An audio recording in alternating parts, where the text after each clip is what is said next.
Bienvenidos a la clase número 8. Quiero brevemente hacer una introducción sobre en qué parte del curso vamos. Estamos viendo la primera gran parte de este curso que tiene que ver con aspectos individuales. Estamos tratando de entender al individuo. Ya vimos algunas cosas, vimos por ejemplo la formación, el desarrollo del individuo, vimos cómo recibe su autoestima, vimos también cómo se desarrolla su identidad, vimos también cómo se forma el apego hacia otros adultos o otros seres humanos. Luego, en la parte o en la clase pasada, estuvimos considerando la primera de las teorías que tienen que ver con el estudio del individuo, tratando de entender al individuo. Y vimos la teoría de Freud. Dijimos que Freud era el abuelo de las teorías que tienen que ver con el estudio del comportamiento humano, tratando de entender al ser humano. Hoy vamos a considerar el segundo personaje y la segunda teoría. Y el personaje fundador, la persona que ha fundado esta teoría es el señor Carlos Gustavo Jung, más conocido como Carlos Jung. Él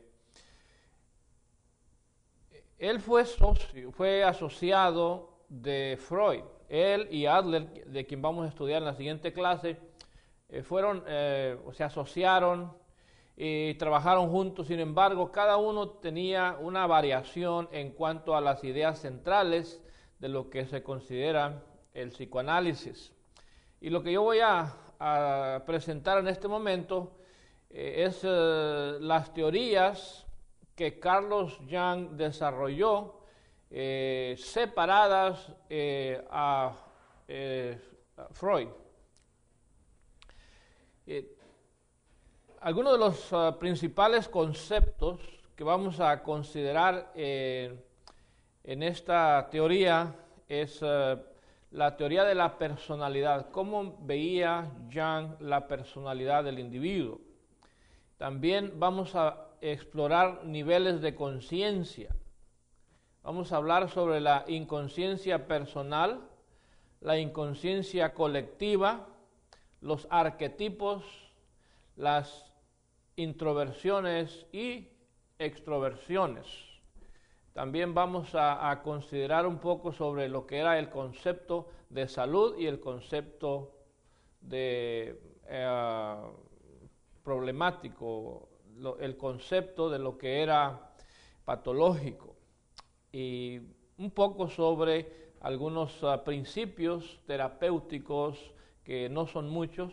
Realmente es una de las partes más débiles de esta teoría, que no ofrece intervenciones como otras teorías que son muy ricas, abundan en intervenciones que tú puedes hacer con las personas que necesitan ayuda bajo este modelo. Sin embargo, Carlos Jung presenta una modalidad única.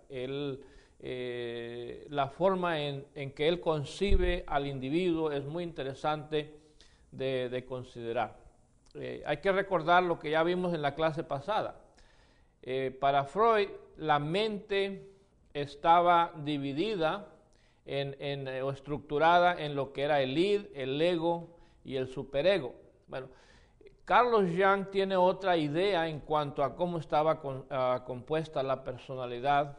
Él hablaba de una conciencia personal, hablaba de una inconsciencia personal también, y luego de una inconsciencia colectiva, de lo cual vamos a estudiar en esta clase.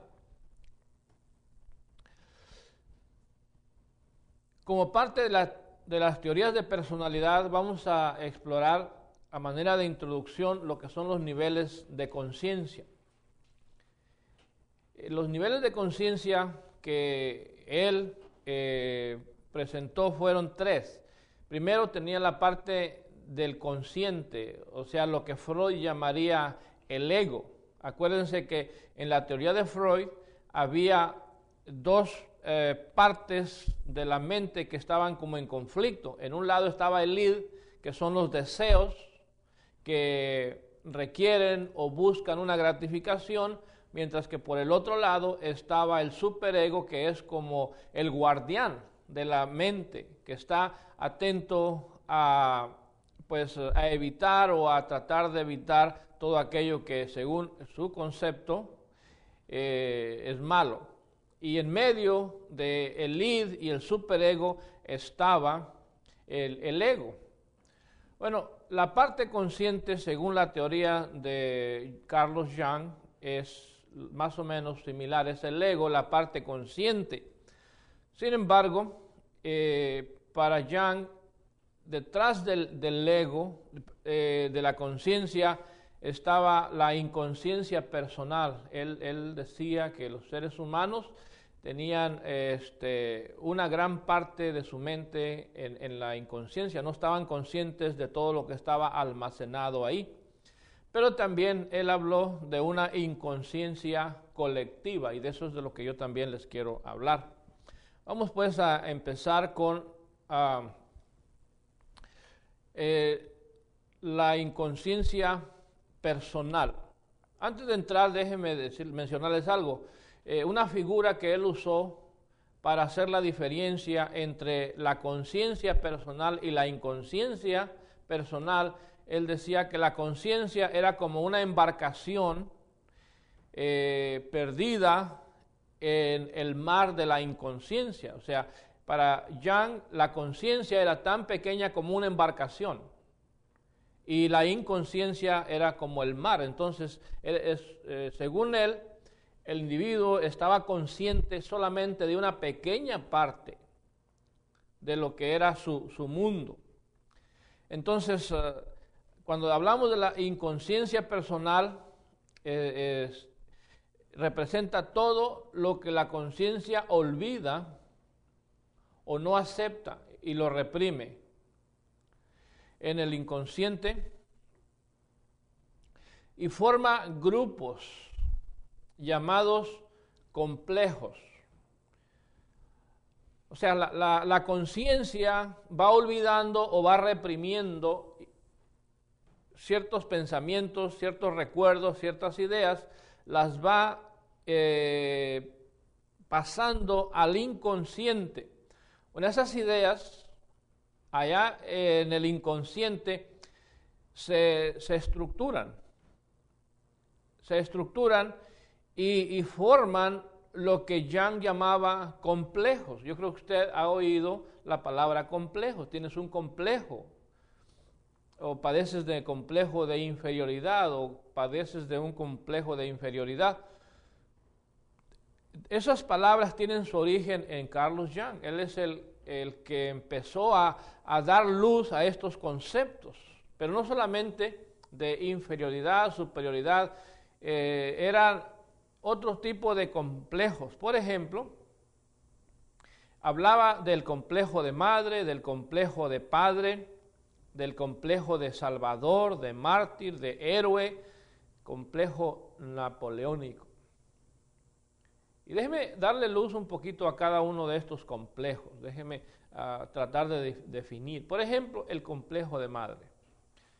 Las mujeres, las damas, tienen una tendencia natural a cuidar y proteger de sus hijos, cosa que a veces el padre no lo tiene. Es natural para una mujer sentir ese deseo y esa necesidad de cuidar a un bebé, ya sea suyo o de alguien más, principalmente los suyos, por supuesto. Bueno, eso parece natural y es natural. Es más, la Escritura habla de algunas personas que no tienen afecto natural. Yo creo el no sentir atracción por un hijo, por un bebé, no es natural. Lo natural es sentir esa atracción. Ahora, ¿en qué momento aparece el complejo de madre? Bueno, eso es cuando la persona adopta el rol de mamá, el rol de madre en situaciones o circunstancias o con personas que no son sus hijos. Por ejemplo, el esposo. Algunas mujeres adoptan al esposo como su hijo y lo tratan como si fuera su hijo. En el trabajo, a veces mujeres adoptan a otros trabajadores. Si son más jóvenes, los empiezan a tratar como si fueran sus hijos. Entonces, eso es un complejo de madre. Lo mismo sucede el complejo de padre. Yo creo que los varones sentimos una necesidad de ser padres. Queremos ser padres. Valoramos mucho nuestros hijos de una manera distinta a la madre, pero nosotros somos padres de nuestros hijos, no padres de nadie más. Sin embargo, muchas veces el complejo de padres se extiende a otras áreas. Hay líderes que desarrollan un estilo de liderazgo paternalista, porque padecen del complejo de padre. Quieren ser papá de todos aquellos que los siguen en su liderazgo. También tenemos el complejo de Salvador. Este complejo está un poco más allá de lo que es natural, de querer ayudar a otras personas. Yo tengo una regla que uso para ayudar a los demás. Yo no les ayudo más de lo que ellos se ayudan a sí mismos. En el momento que la persona que yo estoy tratando de ayudar no está haciendo su parte, yo puedo ayudarle a llevar su carga, pero yo no estoy dispuesto a cargar la carga de nadie. Pero cuando una persona tiene este complejo de Salvador, adopta a las personas con sus problemas y se los trata de resolver. Se convierte en salvador de esas personas, les arregla todos sus problemas. Bueno, eso pareciera ser bueno, pero en realidad lo que hace es generar la irresponsabilidad, porque no da lugar al proceso natural de aprendizaje que a veces viene junto con tener problemas. Nosotros tenemos problemas y cuando los resolvemos aprendemos. Pero si tenemos problemas y alguien más los resuelve por nosotros, entonces no aprendemos nada. O lo que aprendemos es que nos podemos meter en problemas que al fin que alguien más nos va a rescatar. Entonces, ese es el complejo de Salvador. El complejo de mártir es el individuo que va por la vida siendo mártir de todos. Es más, como que invita a las personas a que lo martiricen. El esposo es mártir del esposo, es mártir de los hijos, es mártir del patrón, es mártir del vecino, y luego llega a la iglesia, viene a ser un mártir del predicador. O sea, como que es una forma de vida ser mártir. El complejo de héroe, aquellos que tienen una obsesión por impresionar a los demás con actos heroicos. Los héroes tienen su lugar y va a haber tiempos donde se requiere héroes genuinos, pero aquí no estamos hablando de un héroe genuino, sino estamos hablando de una pretensión, de un tratar de ser un héroe.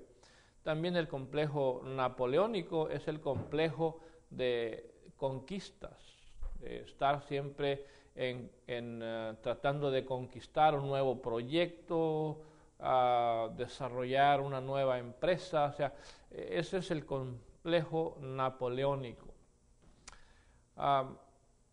Ahora, todo esto está en la inconsciencia.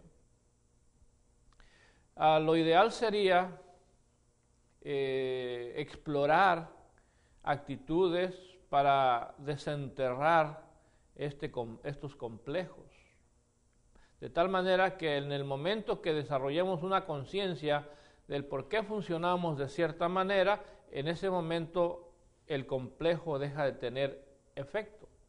Pero mientras de que no estemos conscientes y sean este conjunto de ideas almacenadas en el inconsciente quienes nos empujan a desarrollar este tipo de conductas, entonces todavía seguimos siendo víctimas de un complejo.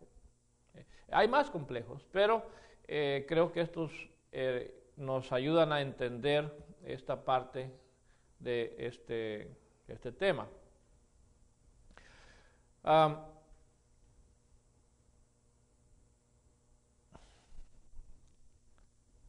La conciencia, la inconsciencia colectiva. La inconsciencia colectiva, o sea, tenemos la conciencia, tenemos la inconsciencia personal y ahora vamos a hablar de la inconsciencia colectiva. La inconsciencia colectiva es la herencia de tendencias colectivas y comunes a toda la raza humana a un nivel inconsciente. Aquí hay palabras muy importantes, palabras claves. Primero es tendencias, la palabra clave, y también colectiva y común a toda la raza humana, e inconsciente. O sea, son tendencias generalizadas en la raza humana y que se reciben a un nivel inconsciente. No son las ideas que se heredan. Si fueran ideas heredadas, entonces estamos hablando de la conciencia, sino de inclinaciones a algunas de ellas. Entre estas tendencias están los instintos y los arquetipos. Ahorita vamos a hablar sobre los arquetipos. O sea que los individuos tenemos ya una predisposición, según esta teoría, a ciertas tendencias, y como vamos a ver a continuación. Entonces todo esto está dentro de la inconsciencia colectiva. Para Carlos Jung, quizás lo más importante de la persona estaba en la inconsciencia colectiva. De ahí manan muchas de las conductas que los seres humanos desarrollamos.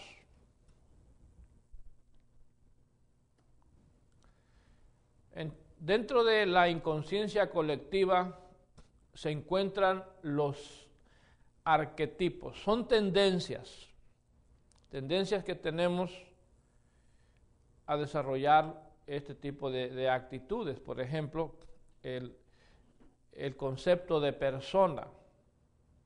Para Jung, el concepto de persona es la forma en que nos presentamos en público. O sea que la persona es, él mismo le llamaba la piel del alma. Es la cáscara. Es la apariencia. O sea, cuando él hablaba de persona, no hablaba de todo el ser completo, sino para él persona era la parte externa, la parte visible. Es la forma en que nos presentamos en público. Son las diferentes funciones que jugamos en la sociedad. Yo puedo ser pastor, consejero, ministro, mecánico, bombero, padre, esposo, hijo.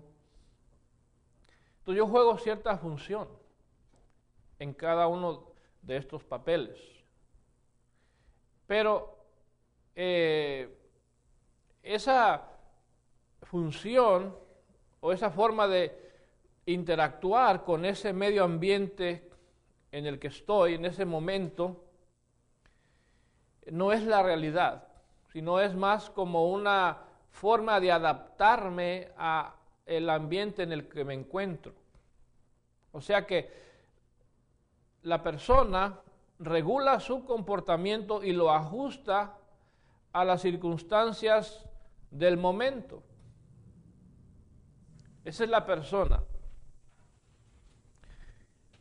Que yo regulo, o sea que según Jung, los individuos regulamos la persona, regulamos la apariencia y la ajustamos a las circunstancias inmediatas. Si yo estoy con mi mamá, por ejemplo, mi apariencia es diferente a si estoy ante la congregación.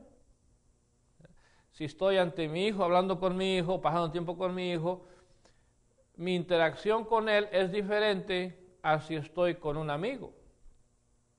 Yo ajusto la parte externa. No soy el mismo, no demuestro las mismas características en ninguna de estas circunstancias. Si soy maestro, bueno, soy maestro. Estoy actuando y funcionando como maestro. Llego y traigo la apariencia de un maestro. Y algunos se la creen, ¿verdad? Que soy maestro. Traigo esa apariencia. Bueno, eso es lo que decía Carlos Jung, que nosotros vivimos. Uno de los arquetipos es que todos usamos de esa persona para interactuar con quienes nos rodean. Ahora, la Biblia habla de esto. Por ejemplo, el Señor Jesús hablaba de los sepulcros blanqueados, que por fuera parecían hermosos, pero por dentro estaban llenos de huesos, de inmundicia. También habló de limpiar lo de adentro del vaso, no lo de afuera. O sea, el Señor Jesús le dio mucha importancia a aspectos internos, no tanto de apariencia.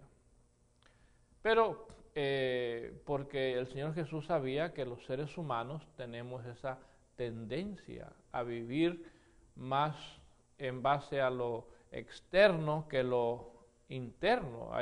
¿Cuántas veces no nos exhorta la Escritura a poner más atención a lo interno? En el caso de las damas dice, ¿verdad?, que su atavío no sea el externo de peinados ostentosos, ¿verdad?, sino el interno, el del corazón, en un altar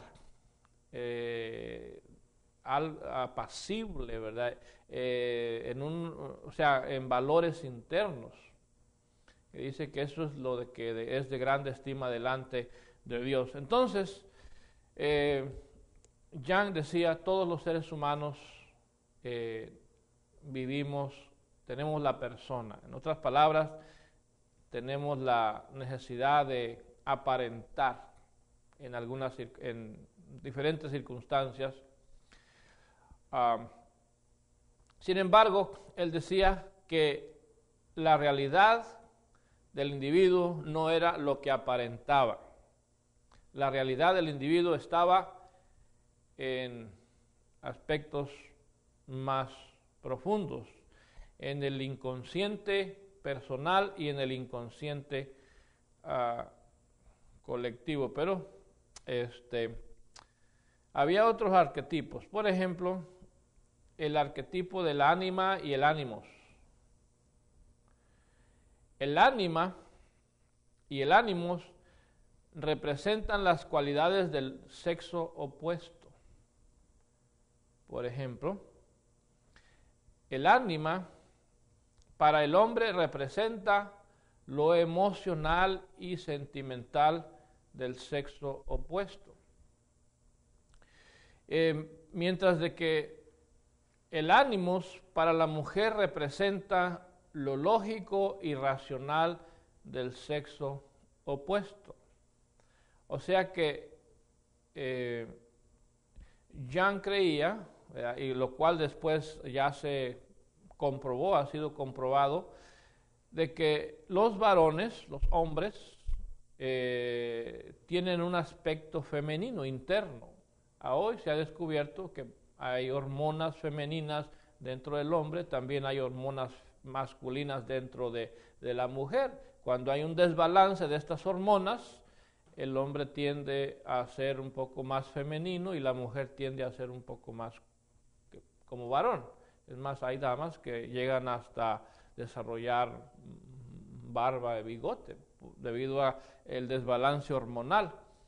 Bueno, él no está hablando de aspectos biológicos porque ni siquiera los consideraba importantes. Sin embargo, desde el punto de vista psicológico, él decía que el hombre, el ánima del hombre representaba lo emocional y sentimental, y el ánimos para la mujer representaba lo lógico y racional del varón.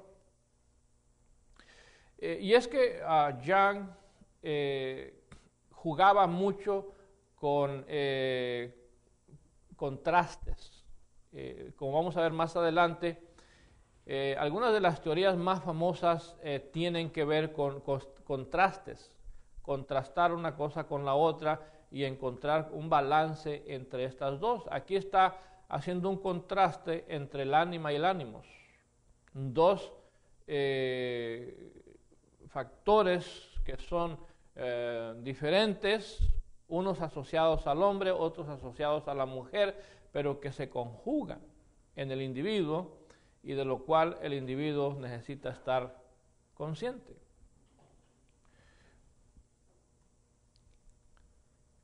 Ahora, hay una asunción, o sea que al hablar de ánimos, de ánima y ánimos, se asume que la mujer es emocional y protectora y que el hombre es racional y fuerte. O sea, tenemos que partir de ahí. Entonces, eso pues se traduce muchas veces en conductas que el hombre necesita regular. Otro arquetipo asociado a la personalidad del individuo y asociado al inconsciente colectivo es la sombra.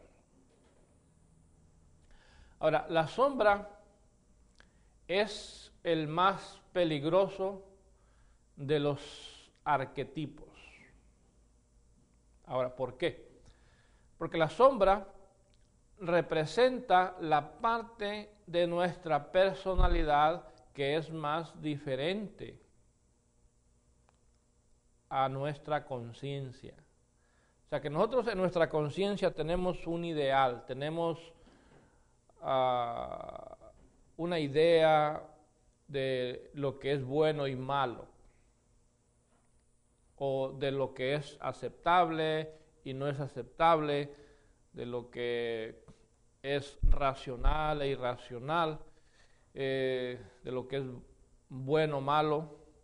Sin embargo, la sombra representa eso que es lo más distante o lo más opuesto a lo que está en nuestra conciencia. Y eso tiene que ver con instintos sexuales o instintos agresivos. Ahora, eso es algo que pues cada quien tiene que explorar a nivel muy personal. Yo no quiero aquí empezar a recibir confesiones, tampoco yo voy a hacer las mías, ¿verdad? Pero según esta idea, cada individuo trae internamente a un nivel muy inconsciente ciertos instintos asociados a la sexualidad que no son muy saludables y que puede ser que en alguna ocasión aparezcan, y es por eso que muchas veces individuos que por un tiempo trataron o pretendieron de vivir rectamente, de pronto se descubre que tenían o hicieron algo indebido. Es que había esa sombra que estaba ahí, que les perseguía y les acosaba continuamente. También la sombra tiene que ver con instintos agresivos. Es posible que en apariencia la persona se muestre amable con ciertos individuos, pero internamente los quisiéramos hacer pedazos. ¿Por qué? Por lo que nos han hecho, por lo que creen o lo que sea. Pero esa parte que está ahí es la parte problemática. O sea, eso es lo que nos puede traer problemas. Ahora, uno de los problemas es que muchas veces proyectamos esa sombra, la proyectamos a los demás. O sea, debido a que internamente yo tengo esa lucha o existe en mí ese problema, tiendo a proyectarlo, y este es un concepto de Freud. Acuérdense que en Freud vimos los mecanismos de defensa y uno de esos mecanismos era la proyección. Bueno, él está hablando aquí de lo mismo, pero asociado a la sombra. ¿Sí? Entonces, nosotros echamos la sombra sobre los demás. Si yo tengo un problema interno, ese problema produce una sombra, y la sombra cae sobre los demás. Entonces, lo que yo observo en los demás no es la realidad, sino la sombra que produce mi problema. Entonces, parte del trabajo es descubrir cada uno a nivel personal si tenemos sombras o fantasmas que nos acosan, nos persiguen. Eso ya sería algo a un nivel muy personal, y al hacerlo y descubrir algo estaríamos dándole valor a esto. Y si no hay nada, a lo mejor esto es puras ideas de este señor, pero eso ya es algo muy, muy personal.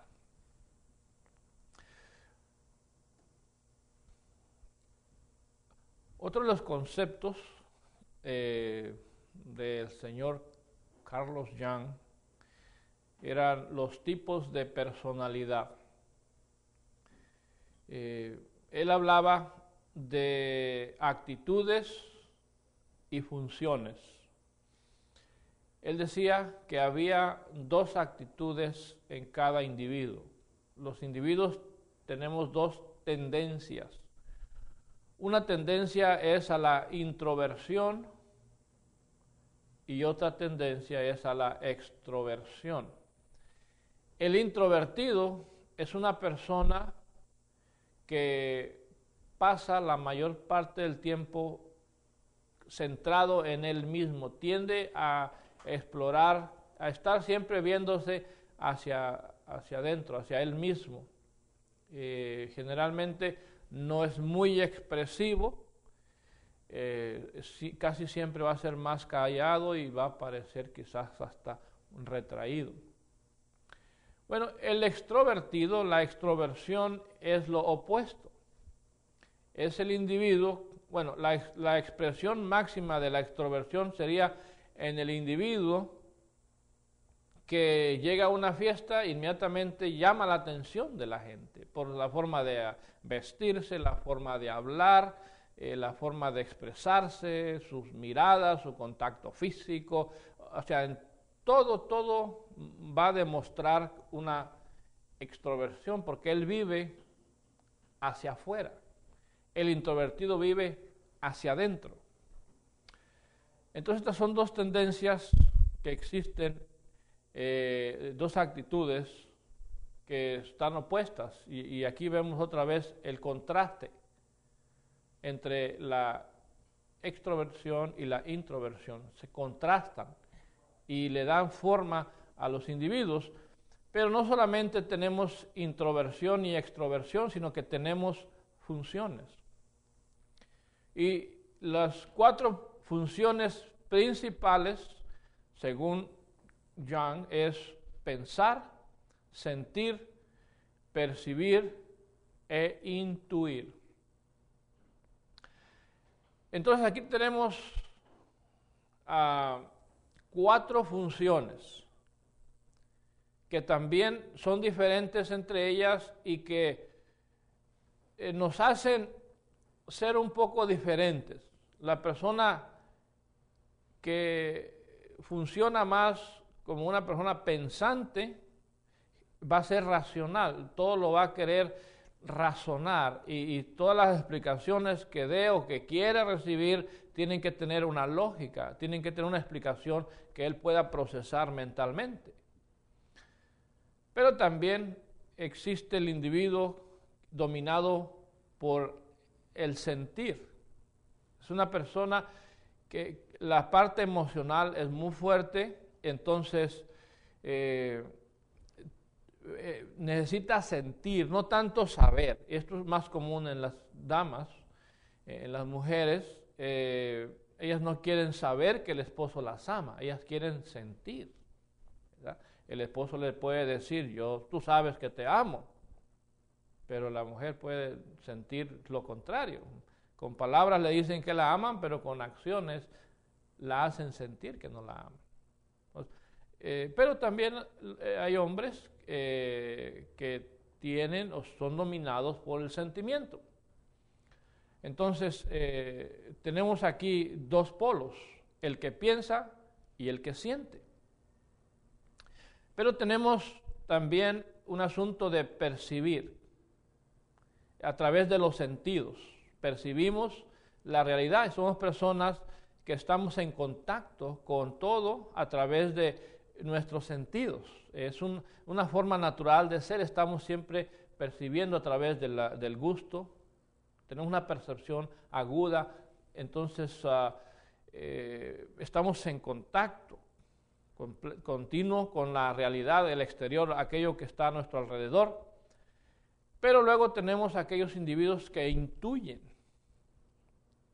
La intuición, llamamos la intuición, es como la capacidad casi como de adivinar, como que deducimos lo que no es tan visible.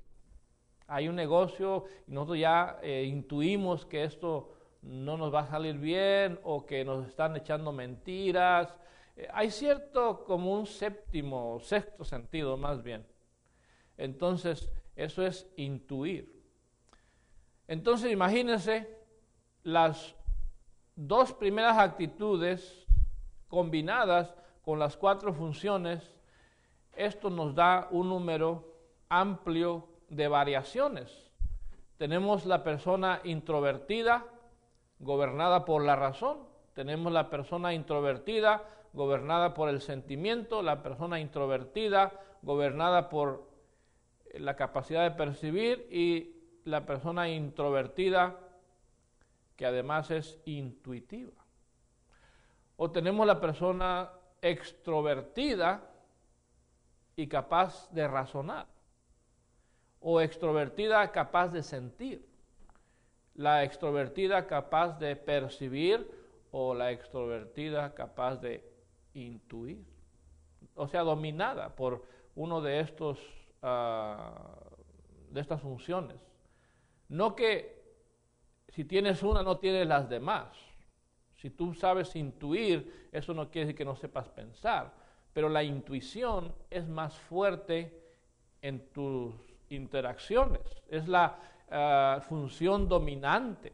Lo mismo las actitudes de introversión y extroversión. Va a haber una que es dominante. Eso no quiere decir que una persona introvertida de pronto pueda parecer o funcionar como una persona extrovertida. A mí no me creen muchos que yo me considero introvertido. Siempre me he considerado así. Eso no quiere decir que cada domingo hablo por una hora, doy clases y pareciera ser una persona extrovertida. A veces hago bromas, chistes, pero en realidad lo más marcado en mí es la introversión. Y esto es muy evidente, sobre todo cuando estoy con personas desconocidas. Tiendo a ser más retraído y más centrado en la observación interna que estar tratando de llamar la atención. Entonces se puede mover uno, sin embargo, siempre va a haber una actitud más marcada. Personas que son extrovertidas, tal vez con un esfuerzo puedan algún día regular eso y dar la impresión de estar más conscientes de ellos mismos, pensando más internamente, pero siempre lo más natural va a ser la extroversión. Entonces, eso combinado con las funciones dan más o menos ocho tipos de personalidad. Y hay una evaluación que se llama Myers-Briggs. Es una evaluación para descubrir el tipo de personalidad. Tú puedes hacer esa evaluación y vas a descubrir ahí, y no son muchas preguntas, son como unas 30 preguntas, pero al sacar las respuestas se organizan y se saca una conclusión. Tú eres una persona extrovertida e intuitiva, o eres una persona introvertida y muy sensitiva. Entonces, para saber cuál es el tipo de personalidad. Esto es muy común cuando se van a hacer consejería prematrimonial. La usan mucho para la consejería prematrimonial porque las personas quieren saber si son compatibles, o cuáles son las áreas donde van a estar en más desacuerdo. Imagínate una persona extrovertida y intuitiva, casado con una persona introvertida y racional. O sea, dos personas muy diferentes que van a tener problemas para entenderse entre ellos. Hay muchas evidencias de que al menos esta parte tiene un valor, porque se han hecho muchos estudios en cuanto a esta parte. Gran parte de las teorías de Jung no se han podido probar que tengan algún uso práctico. Sin embargo, esta parte sí se han hecho muchos estudios y han dado suficiente evidencia como para usarla con cierta confianza de que sí va a reflejar una realidad nuestra. Realmente nosotros estamos en uno de esos 8 grupos que esta evaluación saca a la luz. Tenemos también el modelo de lo saludable. Según Jung, ¿qué era una persona saludable? Bueno, la guía de nuestra conducta es el inconsciente. Bueno, el inconsciente es lo que determina la conducta. La meta es la realización personal. En otras palabras, nosotros tenemos que, a manera consciente, movernos a una realización personal. Esto quiere decir movernos a ciertos logros, alcanzar ciertas metas para lograr cierta satisfacción. Eso es lo saludable. Los individuos vamos en un proceso de crecimiento, y al ir creciendo vamos a alcanzar ciertas metas, cierta realización personal, y eso sería lo saludable. También es la actualización. La afirmación y la actualización son virtudes, o sea que los seres humanos nos vamos a actualizar, o sea, vamos a ir recibiendo nueva información y la vamos a ir asimilando, y esa nueva información nos va moviendo a otros niveles. Mientras que el individuo se mantenga en ese camino de actualización, de crecimiento, entonces el individuo podemos llamar que es saludable. En el momento que deja de seguir recibiendo o aceptando o asimilando información y deja de crecer, entonces ahí el individuo se convierte en una persona con problemas. Es lo que necesita y quiere para llegar a ser un humano completo. La meta es llegar a ser un ser humano completo. Es sacar todo el potencial puesto en el hombre y explotarlo. Esa es la meta.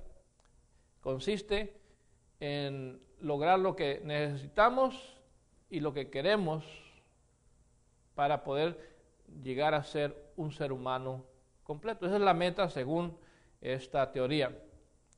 Es una ética de actualización personal.